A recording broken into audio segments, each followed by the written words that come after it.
if we're building a technology as a digital health technology company, we want to make sure that technology gets adopted, because if it's sitting on a shelf, it's, it's not doing anybody any good.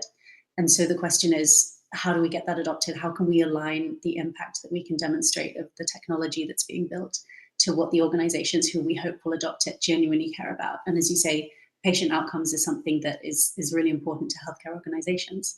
I think what's interesting, to add maybe a bit of further context, is, and for me, having recently worked within a healthcare provider, having historically had a background in SaaS and being that tech company who's just trying to get the technology over the line into a healthcare organization, is that providers additionally need to think about a million other things. And within them, you have factors like the kind of financial or economic aspect, as well as operations. And importantly, within these providers, there are many different stakeholders. It's almost like you're a kid and you want a toy, you have to get a yes from mom, you have to get a yes from dad. And so you have to get a yes from the clinical representation within the provider, but you also have to get a yes from the sort of more financial, economic, operational side. And so I think demonstrating kind of adherence and impact in terms of patient outcomes is absolutely crucial, but it may not be the sort of where the buck stops when you're looking to ultimately provide that evidence that gets your technology adopted. I think one piece of advice that always makes a lot of sense is just talk to them.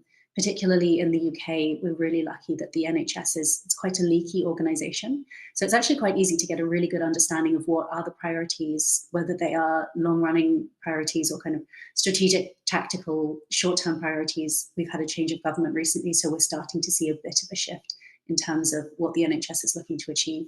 And to the extent that patient outcomes comes out in that information, or you manage to secure a conversation with a CFO of a trust or clinical leadership of a trust, and you can understand, what do they really care about, then, that's something really, really important to do, to understand where do patient outcomes come in the pecking order. And when we say patient outcomes, what do we actually mean? How can we demonstrate we care about the thing that you care about based on understanding what you care about?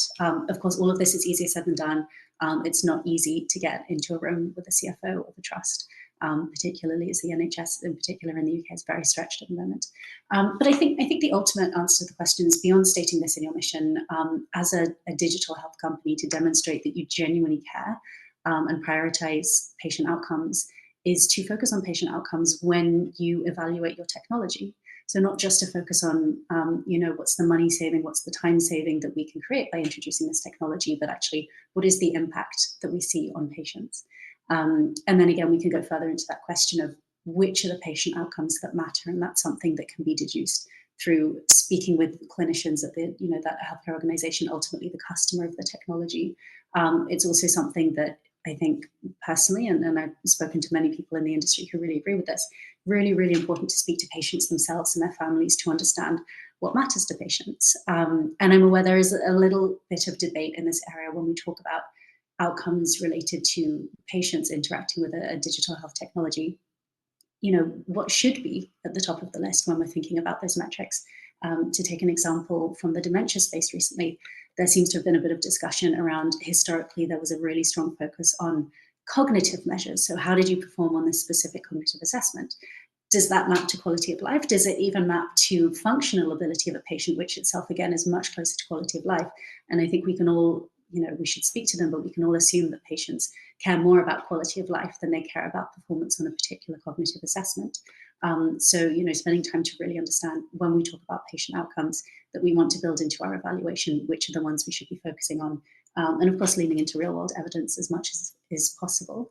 And I think the final thing I would add for this is really thinking about, independent of specific evaluations on a technology that might be performed, particularly for the purpose of securing a contract with a particular healthcare provider, thinking about how patient outcomes can be prioritized within the structure of the company more broadly. So one example is to say, let's understand what we really care about, which is also what our customers care about, what the clinicians care about, what the patients care about in terms of patient outcomes. And let's have that as a KPI, so that every day when we're reviewing our performance as a company, we're aligning that performance to something to do with patient outcomes, which may be independent of the KPIs that we've had previously, maybe potentially more to do with the financial sustainability of the company or something like that.